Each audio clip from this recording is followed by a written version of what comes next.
Donc j'ai un très bon souvenir en fait du livre qui s'appelle Il était une fois un éléphant. Et en fait, donc c'était un livre jeunesse sur le braconnage.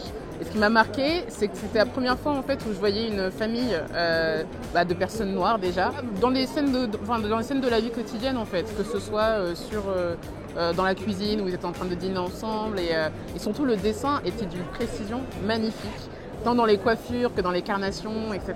Donc c'est vraiment le livre que j'ai encore aujourd'hui, à 26 ans, et que je garde très précieusement. Ouais. Je pense que j'ai surtout ce truc je pense que j'ai un peu cette catégorisation du type de livre que je lis. C'est-à-dire que si c'est des essais, je ne peux pas avoir de mal à corner les pages, mais si c'est une fiction ou un poème, c'est hyper sacré. Je le garde pour moi et c'est tout. Le premier contact avec la littérature jeunesse que j'ai eu, il s'est fait à l'école. Moi, les souvenirs que j'ai, c'était des Tom Tom et Nana, c'était aussi des livres jeunesse. Finalement, je ne me voyais pas. Tu avais le personnage Rémi un peu en second plan, le pote de Tom Tom, mais il n'y avait pas vraiment d'héroïne ou de princesse noire en fait à l'époque, surtout dans les années 90. Et voilà, c'était un peu difficile de se retrouver.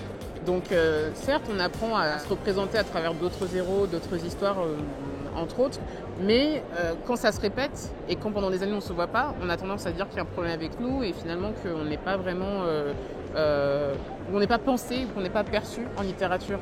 Et quand on est une très grande lectrice, c'est un peu frustrant. Donc ouais, il a quand même fallu que j'attende d'avoir 20 ans pour trouver des héroïnes dans des romans afro-américains qui avaient presque la même trajectoire que moi et qui abordaient des questions qui étaient un peu propres à mon quotidien.